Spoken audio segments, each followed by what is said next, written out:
Okay, thank you all for being here, and I can't say how happy I am to be back.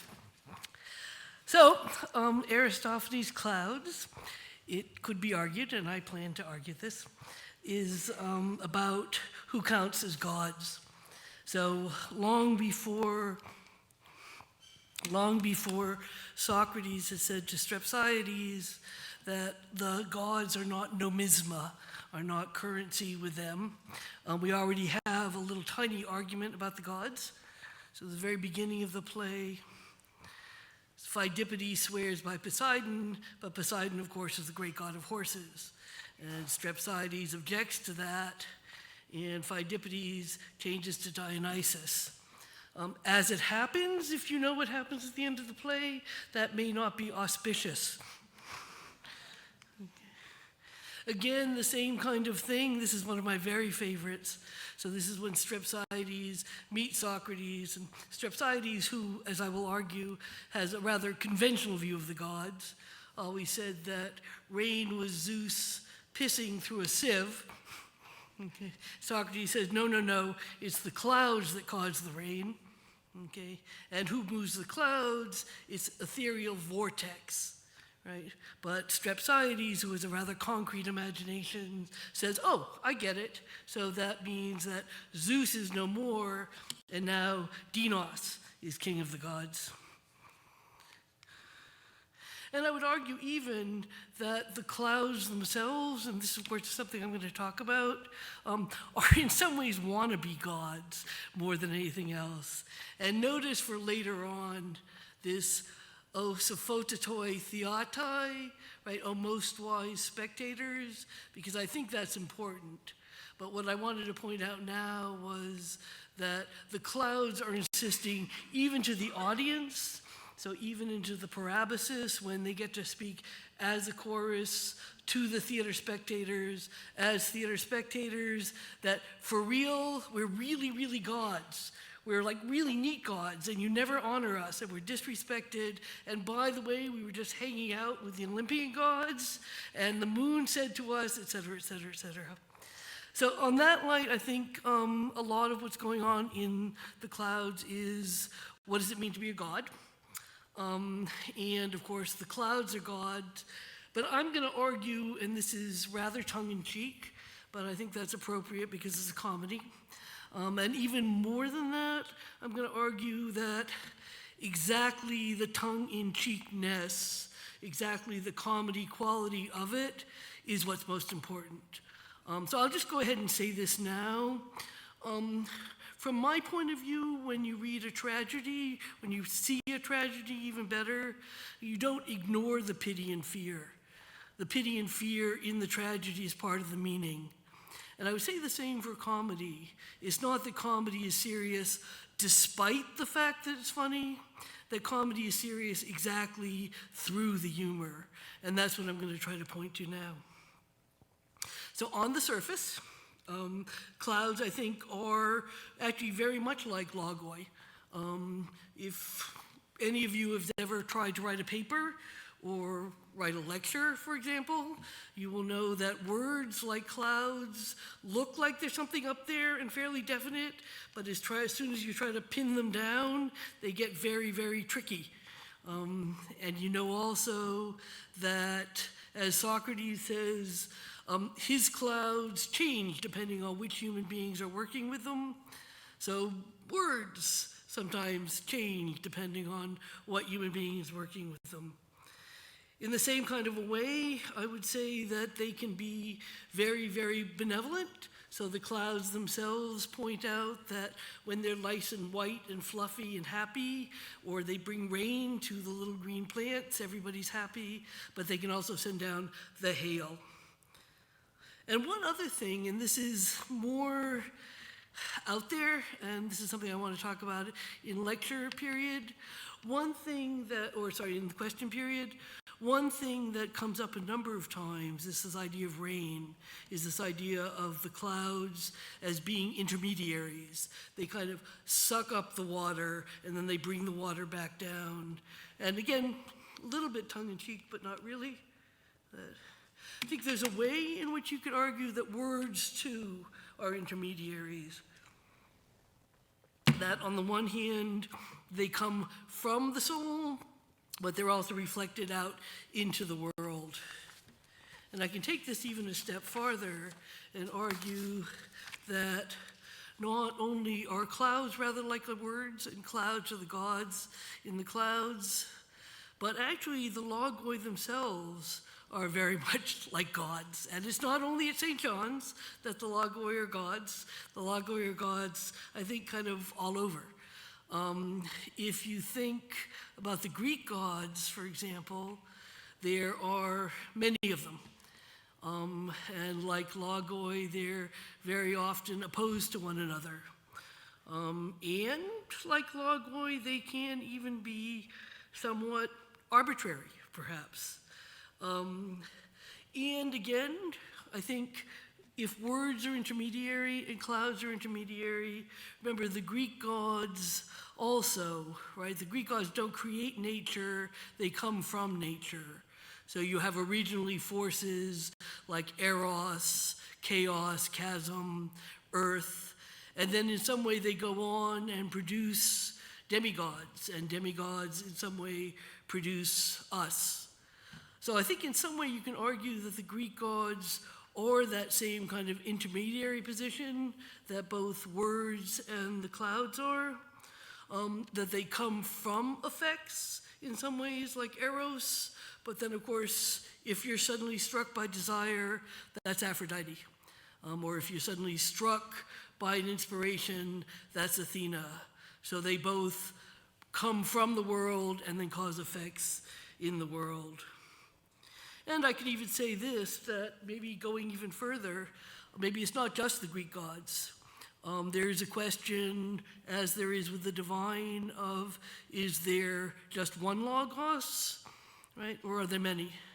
So I think when John says, en arche ein ho logos, in the beginning was the word, he did not mean the weaker and the stronger logos that you get in the clouds. So I think there is a way in even that question, and even the question of does the divine actually follow human reason at all, links both the gods and the idea of logos. This is my favorite. I get a chance to do my favorite Hobbes quote.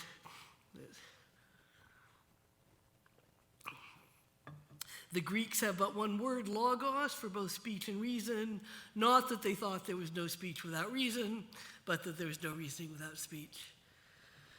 And finally, of course, all these ways in which logoi may be like gods.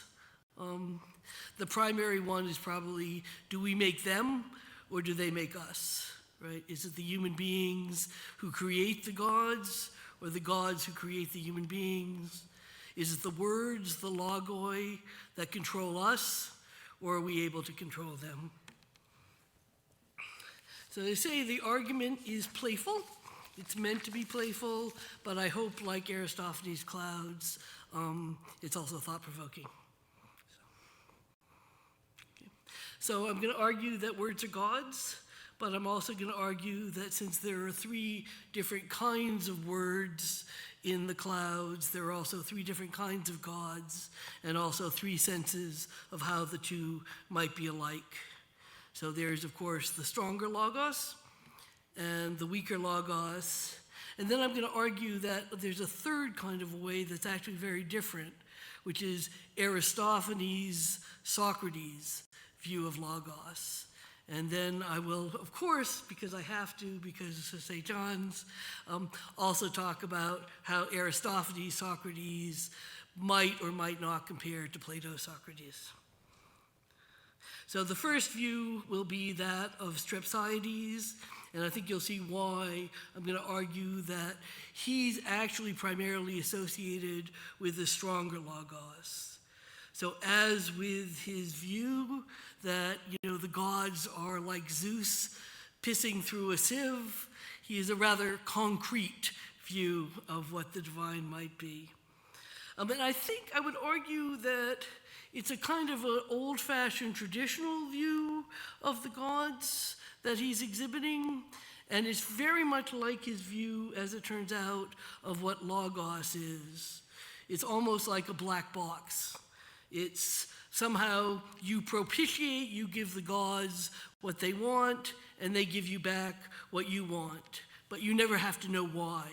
So you remember, of course, that when Socrates is trying to teach Strepsiades about meter or measures, right, all that Strepsiades is interested in is physical measures, quarts and gallons, right? He doesn't want to know the mechanism by which it works. All he wants to do is you basically put in your quarter and you get your result. So I will at this point try to tell a joke and see if I can get the audience to laugh. This will be one of the primary things I can try to do in a comedy. So I would say this, that basically Strepsiades' view of the gods, and then I'm going to go on to argue that this is also his view of Logos, right? It's like somebody who goes to church devoutly on Christmas, Easter, and funerals, right? So you go when it's useful for you. So this is why he can neglect the gods when he doesn't want to, and then appeal to Hermes at the very end. So the joke is about the guy who is very late for a meeting, and it's a very, very important meeting, and he can't get to it, and he's desperately trying to find a parking space. So he drives round and around and around, and he finally lifts up his eyes to heaven and says, "Dear God, I swear if you just let me find a parking space, I will be devout forevermore." And sure enough, just as he passes by the building where his meeting is, a car pulls out, and there's a parking space right there. And he looks up to heaven and he says, "Never mind, I found one." So we use the gods when they're handy. When they're not handy, we don't need them. Okay? And notice even with Hermes at the very end, when Strepsiades has returned to his idea of the traditional gods, he has this little dialogue. It's really a wonderful little dialogue. So first he decides he doesn't need words anymore, not lawsuits. He wants a ladder and a sledgehammer. That's all he needs. But he conducts both sides of the dialogue, right? So he gets to give the words to the gods that he wants. So I would say that the reason why stronger Logos is actually an appropriate god for him is stronger Logos is all about things. And in some ways, and I'll just say this up ahead of time, that I'm going to be focusing on the relationship of words and things, but I'm going to say this because I want to talk about this in question period. I think what underlies this is actually going to be what's going on with nomos and phusis, what's going on with nature and convention. So I think that's in the background, but I can't say I've dug it out completely in the lecture so far. So as I say, stronger Logos is all about the God, the physical, concrete God. So you see, for example, stronger Logos says, he's going to be. There we go. Always happens. Technology has a God in it, and it's malevolent. Okay. So stronger Logos is speaking what is just. Right? Weaker Logos, of course, says, "I'll say there's no such thing as justice." Then stronger Logos is going to challenge him on exactly where he's weakest, because for weaker Logos is going to say, "Okay, where is it then?" And the only thing that stronger Logos can imagine is it has to be in a physical place. So it's basically in room 403A up on Olympus, right? His idea of justice is it must be something in some place. And then notice, of course, what happens is all he can have is a physical response, right? And again, at the very end, if you remember the debate between weaker and stronger, this time the physical response is going to be actually desire rather than revulsion. But essentially, I'd say it comes to pretty much the same kind of thing. So if you think about stronger Logos' view of the world, young people and pretty much all people should pretty much be seen and not heard. His idea is that you should spend all your time in the gym and none of your time in the agora speaking. And there's a wonderful line, if you remember, weaker Logos says, Sophrosune, what virtue can you possibly get? What benefit can you get from Sophrosune? And then stronger Logos says, well, Peleus got a knife, so you can get a thing, you can get a physical thing, but I think he's not going to think about anything more, as shall we say, conceptual than that. And I think that's going to work also. Let me see. Okay, sorry. That's going to work also for Strepsiades, because you notice when Strepsiades gives himself to the thinkery, he gives his body.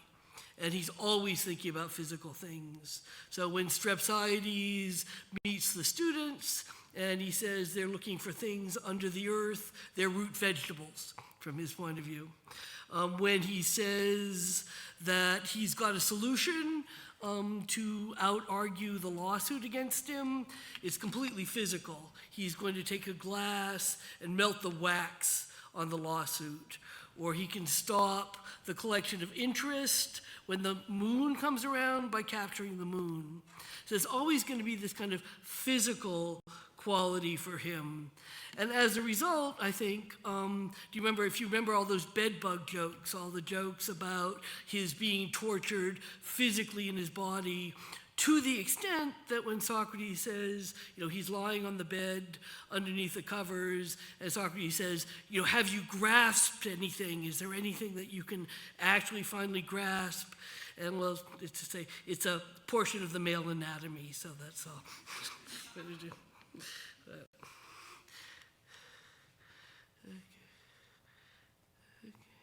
So in contrast, where I say that Strepsiades and stronger Logos are all focused on things, weaker Logos, I think, is going to be all focused on words, and words as overpowering things.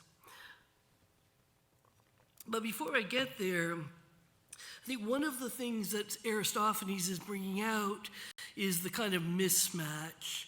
And one of the things I kind of obsessed about as I was writing this lecture is, if you remember towards the end, when Pheidippides is revealing his, as it were, true colors, and we find him that he's now a disciple of the weaker Logos, the first great success he has is pointing out that the day on which the interest is due, the day on which Strepsiades has to pay up, is called Old and New Day. And he says, well, right, since it's a contradiction in terms, obviously it can't exist. In other words, if the words can't exist, then the thing can't exist. But I think there's a deeper joke in that, and I think the joke is, and this actually reminds me very much of, if you remember Book 8 of the Republic, that the kind of movement forward politically is this mismatch in the family between the husband and the wife. And remember, the whole setup with Strepsiades is exactly that somehow he should be a rustic out in the countryside, but in fact his wife was this elegant person, and so now he's in the city in Athens. And the result is that she wants to name their son with a hippos word, because that's very elegant, a horse, and very sort of sophisticated. And he wants a word with frugality or sparing in it, the phide part.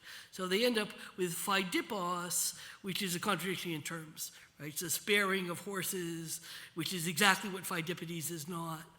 So this kind of mismatch between what stronger and weaker Logos, what happens when the two of them come together in one place, I think is what Aristophanes is exploring. And it also seems to me to come out in the terms themselves, stronger Logos and weaker Logos. So here in the argument between the two of them, right, weaker Logos is, as it were, perfectly rational. He says, okay, I'll beat you. You can't beat me because you're weaker. By definition, the weaker cannot beat the stronger. And weaker Logos says, I will conquer you, you the one who's stronger than me, as you say you are. Right? But I'd argue that the difference is Strepsiades actually believes the stronger Logos is stronger. But nonetheless, he does what Plato, Socrates says, is completely impossible, right? He puts his money on the weaker because he thinks the weaker is going to win. And what I'd argue is that I think what's going on is that Strepsiades himself actually believes in justice. He just doesn't know that he believes in justice. And you get it in these couple of lines where he says there are the two logoi there, the stronger, whatever that is, hostis estin, and the weaker. And he repeats it later on. So again, the kind of joke, the joke about the two fish. So they're two little fish that are swimming through the water, and they're having a wonderful time. And the older fish comes up to them and says, "Lovely water today, boys." And the two little fish swim on, and one of them says to the other one, "What's water?" But I think that's exactly what's going on with Strepsiades, is that he has moved into a different world, but doesn't know it. So he's still living in the world of the stronger logos. And I'll say one other thing is that I think, and this is where I think actually the humor is the point, we do live in a world of old and new logos. We live in a world that combines different values at the same time. We try to make that uniform for ourselves in a way, and I think what it's important to Aristophanes to point out is the kind of different levels of reality that we are in fact existing on. That we are living in a world that is self-contradictory, and that's the humor of it, but it's also what's absolutely necessary for us. So as I said, if stronger logos and Strepsiades live in a world where everything is based in things, then weaker logos and Pheidippides, I think, live in a world where everything is based in words. And words have to give the way to things. So if you remember the argument about Heracles' baths, so since hot springs are called the baths of Heracles, therefore, obviously taking warm baths is good for you. And because Homer's word for Nestor is agarutein, right? A speaker, therefore, it must be good for you to be in the agora. So over and over again, what you're going to get is this sense of it's really the word that controls everything and not the thing. To the extent, this is what I call this the reductio ad Zeus, right? The idea that, if it was right for Zeus, it must be right for me too. And if you think about it, that again is about the omnipotence of the kind of the words. So that if the word is there and if it can be applied, it must mean the same thing for everyone. And he'll move on, so we get it here, and then we'll get it. Again, this is what you do, right? If you're unjust, bring it back to Zeus. He too is weaker than Eros and women. And that's going to move on as well to even the idea of nature. So then the absolutely standard, well, if animals do it, it must be fine. So if animals do it, it's right for them, it must be right for me. If the gods do it, it must be right for me. In other words, the words are the things that are going to give you the standard. It's not that the words shape themselves to the things, but the things will have to shape themselves to the words.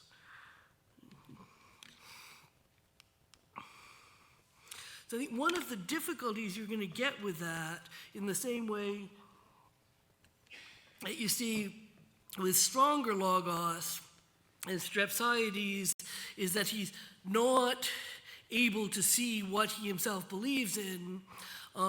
At this point, what's happened with the logoi is they're so completely divorced from words that they become completely arbitrary. So that even insults, right, words are just words. It doesn't make any difference. They don't have any power any longer. So you get both the scene between weaker logos and stronger logos, and then the scene between Strepsiades and Pheidippides. in a way, kind of my comparison to this was the words are contradictory. They're practically irresistible. They're completely and utterly arbitrary. And in some ways, they seem very much like the gods in Homer. The only thing that I realized is they're like the gods in Homer if there was no such thing as fate. It's a sense of powers out there that control everything, right? But with no overarching possibility of ordering them. And I think that's also going to create the problem. And this is, I say, I keep touching upon what's happening with nomos and phusis. So again, perfectly standard argument for weaker logos, right? If it's okay for the roosters, then it's also okay for us. And Strepsiades will make this point, right? Well, then if it's all right for the roosters, then eating dung and sleeping on a wooden perch is all right too. And Pheidippides said, well, Socrates wouldn't say so we don't have to worry about it. But I think there is a further element. It's this, on the one hand, going back to the necessities of nature, use nature, then bring it back to Zeus. But if you think about it, it's very much picking and choosing, right? What happens is that on the one hand, it looks like weaker logos wants to satisfy all the desires, but doesn't want to think about any of the necessities. Right. So I've always pictured Pheidippides as a St. John student. And I always imagine, I think he skipped lab. And he certainly was never in the gym. There's no question about that. So this whole idea of, on the one hand, stronger logos is the one who's saying, be physical, be in the gym, work with the necessities of nature, without recognizing it. Weaker logos is appealing to nature, and yet also not following it. So I think those two discrepancies are what's being built up between the two of them. And again, I'll just say one other thing, is not only Strepsiades, but Aristophanes has built this into the play.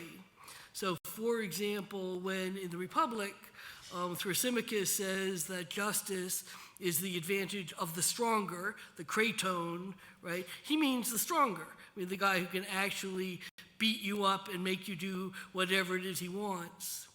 This idea, in general, when there's a contest between the stronger one and the weaker one, put your money on the stronger one, right? That's the usual thing. And I think what Aristophanes is pointing out is how we live in these two different worlds at the same time. And this is where I'll be going with Plato's Socrates, that the way we use words and what we actually believe are not necessarily the same thing. And in fact, the discrepancy can be even comic. So to the extent that finally, so this is when Pheidippides and Strepsiades at the end of the play are having their contest, and Pheidippides is proving that of course it's right to beat up your father because animals can beat up their fathers. But notice at this point, there's no identity to the Logoi at all. From Pheidippides' point of view, it doesn't make any difference. You can choose either of the Logoi and make them think anything you want. So whereas Strepsiades, I think, lives in a world of the stronger logos and doesn't really understand it, Pheidippides has even divorced himself from the weaker logos in this way, and we'll go either way with that. So if it's the case that the stronger logos and Pheidippides is all about words, and the weaker, or it's all about things, and the weaker logos and Pheidippides is all about words, I think what I would argue is that Socrates is a different position because he's actually trying to put the two together. So if you think about just these little details, okay. So Socrates himself, of course, has both logoi, right? Both logoi are there at the thinkery. And I've always taken this line very seriously when Socrates says, I'm not going to be there. this is, by the way, just pointing out, this is a very St. John's kind of approach, right? You learn from the Logoi themselves. You don't learn from the teacher. But I think the emphasis is that both of the Logoi are there, and also, to my mind, that's actually also why Aristophanes wants to include the natural sciences. So I think pretty much everybody always notices that Aristophanes Socrates, unlike Plato Socrates, has the natural sciences there. He's interested in the things in the heavens and the things under the earth. And to my mind, that's an illustration of the fact that he has both the world of things, right? But he also has the world of words. And in some way, what he's trying to do is put the two of them together. So here, for example, this is great, where Socrates very much objects to the fact that if you have a female fowl and a male fowl, you clearly cannot call them the same thing. They have to be called two different things. So therefore, Tracy, I have a wonderful time with this. I just went with fowl-less and the fowl. But if you think about what he's actually moving at there, is he's objecting to the fact that there's a discrepancy between grammatical gender, right, and natural gender. What he wants is to fit the two of them together in some ways. And I feel like you get that all the way through. If you remember at the very beginning, he illustrates the powers of the cosmos by Strepsiades having an upset stomach. That again, there has to be some kind of the logos of the universe and the logos of the physical body have to be kind of working together. And I also think you get this in the sequence of different gods that he has. So of course the primary gods for him are going to be the clouds, and that's going to be important. But I think when you look at these different sequences that he has, you start seeing what might be behind the clouds. So you have air and ether, right? And respiration here, and air, and then tongue. This actually reminded me, do you remember Gertrude's line from Hamlet? If words be made of breath and breath of life, I have no life to breathe what you have said to me. That air is emptiness and just wind, but it's also words, right? Logoi, spoken logoi, the words we are coming out of are air. And I think the same thing with chaos. Right? So he refers to chaos a number of times as one of the gods.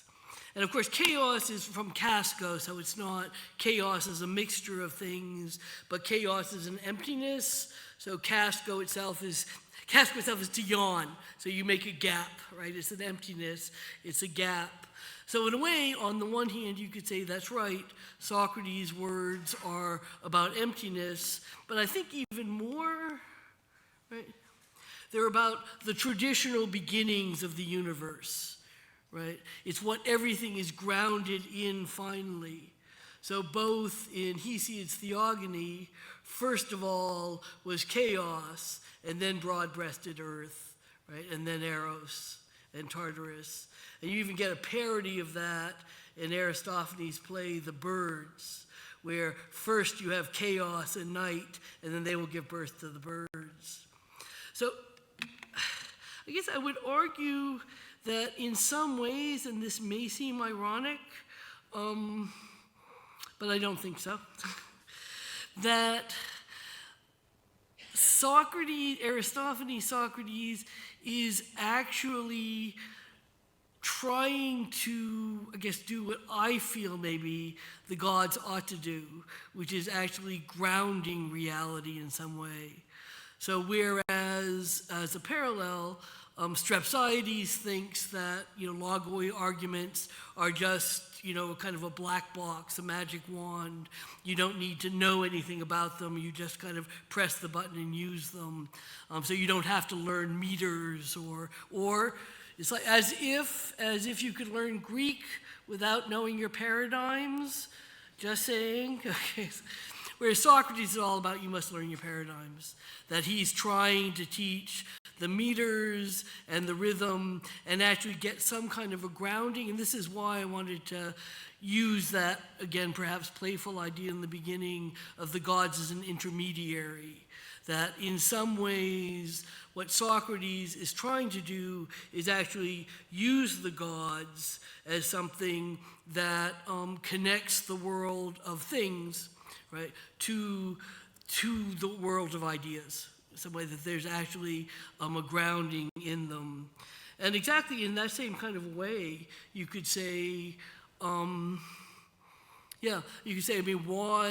the chorus are, of course, male actors, and they're clouds, but why are they women in the play? Well, I think they're women in the play because the Greek word nephile is a feminine word.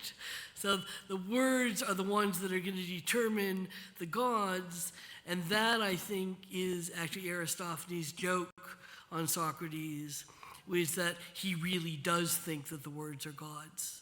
Right? And he thinks not only the words are gods divorced from the world of things, but in some say the world of words and gods can be the same. Yeah. Now this is stretching it, and again, this is something that I really want to talk about, I hope, in the question period. But this always struck me, and I referred to it before. So this is as Strepsiades comes in. Strepsiades' idea is pay your money, you get your services. So whether it's going to be Socrates teaching or the gods. And this is before you get this long initiation scene. So it's really sort of Strepsiades entering the thinkery ends up like being entering a cult. But there's this funny kind of a line where this is how the first idea first comes up. Strepsiades says, I'll swear to you by the gods. And Socrates says, by what gods do you mean?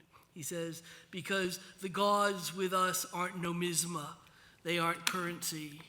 And again, I suspect the same kind of thing, that the joke is, for Aristophanes, is that Socrates doesn't realize the words are nomos.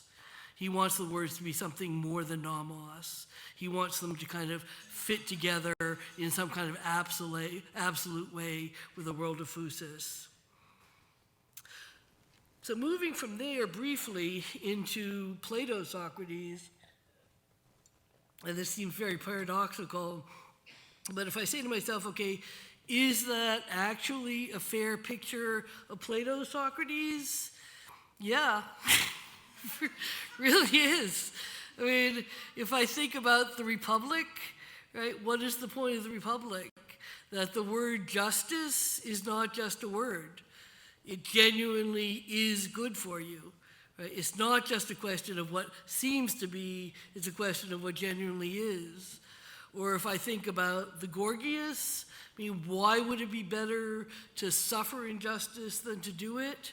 Because suffering injustice is bad, but it's not just a word that doing injustice is bad, it actually hurts you. And the more I thought about it, the more I realized, in a way, the whole project of dialectic has to be just that. I mean, if I think that by investigating the word arete, I can discover what it actually means to have an excellent human life, okay, I've got to think in some ways that there's a genuine connection between the logoi and the actual world of things.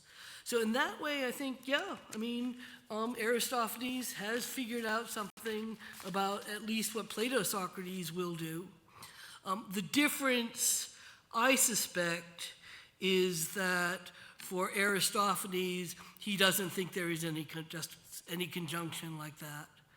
That in fact, what comedy is revealing is that we live in a world that we try to make sense.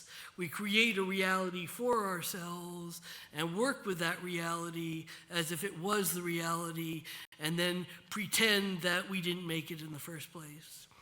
So, to kind of illustrate that, I'm going to think a little bit about if Plato's logos is in some way, through Socrates, bringing together the world of ideas and the world of things, What about Aristophanes' Logos?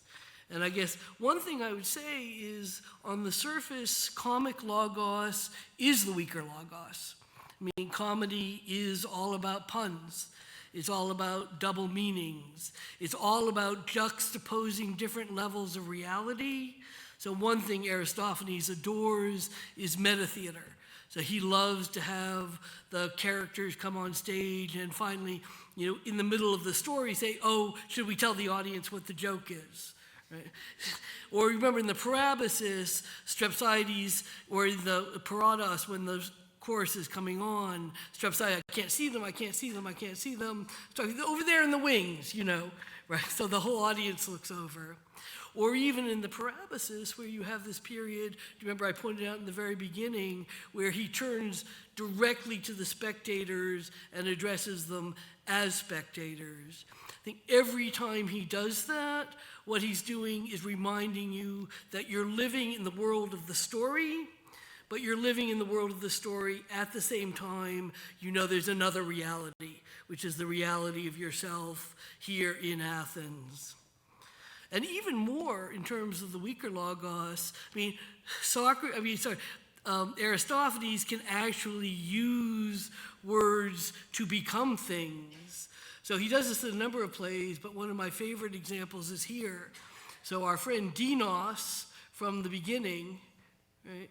So it begins with just a stupid mistake of Strepsiades, who is not, this brightest bulb in the pack, as they say. So Strepsiades said, oh, you mean Dinos has become the king of the gods? But by the end of the play, not only does Pheidippides now also believe that Dinos is the king, notice there's actually a physical urn, which is also called a Dinos. Because you have a pun that can be both vortexed and a kind of a cup, then you can put it on stage. So the words themselves are actually making the reality. So in that sense, reality is completely fluid, is completely determined by words, and Aristophanes is completely about the weaker Logos. But also, and this is true of all of his plays, he embeds tragedy in it. So it's not just the new world, it's also the old world. He's always putting both together and making you see the discrepancies between them. But here, more than anywhere, you essentially get a tragic plot. And I think, most people have noticed that if it wasn't that the play is very, very funny, essentially the plot is the same as the Oedipus, right? Is that a man tries to avoid his fate, and exactly by avoiding his fate, he brings his fate upon him. It's like Agamemnon in the Oresteia putting on the yoke strap of necessity.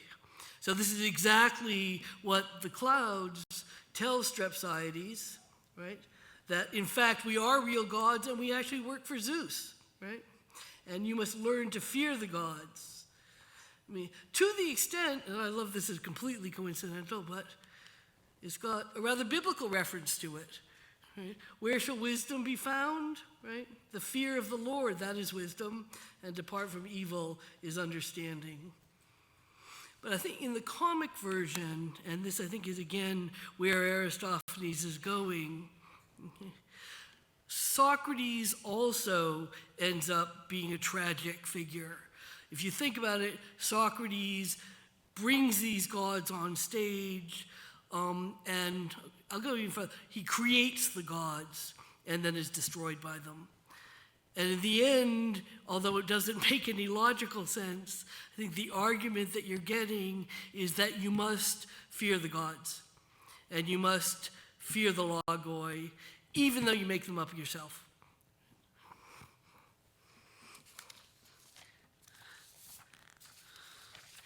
So in some ways, that would mean that Aristophanes and Plato actually have a lot of things in common.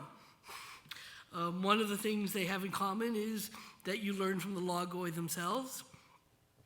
Another is exactly this quality of pointing out that the way people use words, right, and what they actually believe don't necessarily fit together. And so in that way, both of them, I think, are revealing the kind of self-contradictions that occur in ordinary people like Strepsiades, who are not capable of understanding what the world they actually live in is. And another way, and this is something that Aristophanes points out very often in his plays, they're both gadflies. They're both there to prod the city into realizing that there is more that it needs to do, that it cannot simply be complacent. The difference, though, I think, is that in Aristophanes' world, unlike in the world of Plato, Socrates, words and things finally don't fit. So I think this will be, I believe, the last joke of the lecture, but I'm sure I have some more for a question period if you ask me. So this is the one, for those of you who've seen Woody Allen's movie, Annie Hall. So at the very end of the movie, the Woody Allen character comes on. So it's all about the difficulty of relationships and human connections and the impossibility of actually finally getting to know somebody. And the Woody Allen character comes on and says, well, it's like a joke. He said, the joke is, so this guy goes into the psychiatrist's office and he says, doctor, my brother thinks he's a chicken. And the doctor says, that's terrible. How long has that been going on? The man says, 6 months now. And the psychiatrist says, 6 months? It's been 6 months and you haven't done anything about it? And the man says, we needed the eggs. So that in a way, we live in a world that's based on illogic, and yet we have to live in that world that's based on illogic. So I'm going to take one last move into another difference, and this is Plato's Socrates would not like this, but I'm going to work on the idea of images. Okay. So first of all, do you remember I pointed out where will wisdom be found? So for Aristophanes, wisdom is not found in Socrates. It is not found in God. It's not found in the gods. It's not found under the earth or above the sky. But he's very clear, right? It's found in the theater goers, the sophotoi. Now, it's very easy to say that, well, of course it is. He's appealing to the theater goers because he wants to win the prize.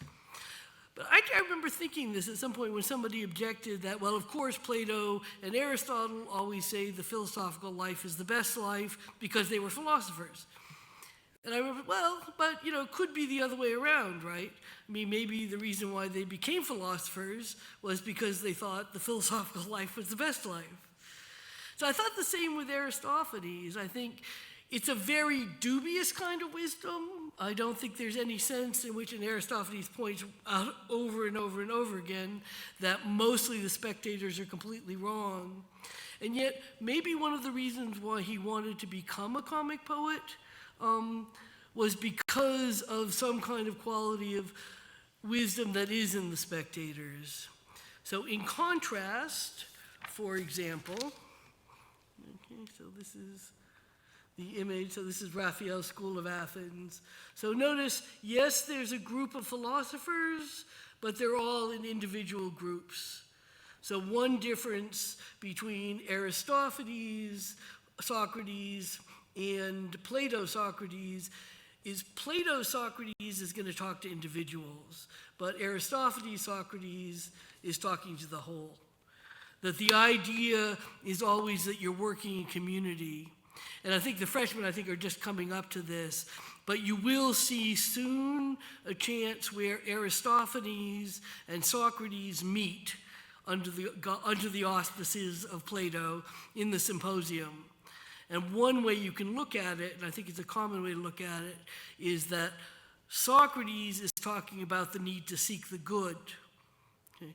What Aristophanes is talking about is the need to seek one's own.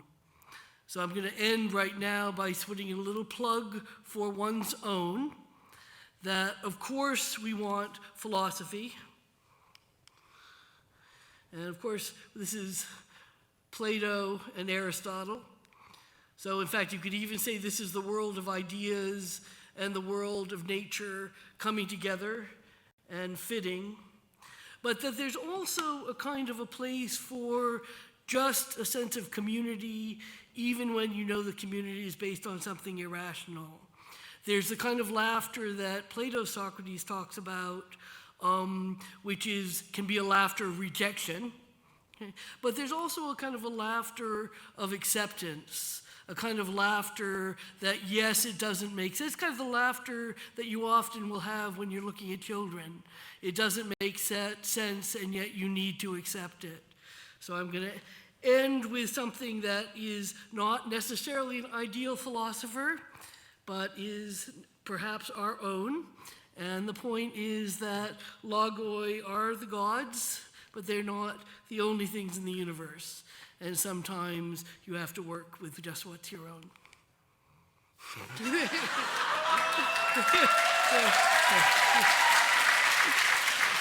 Thank you.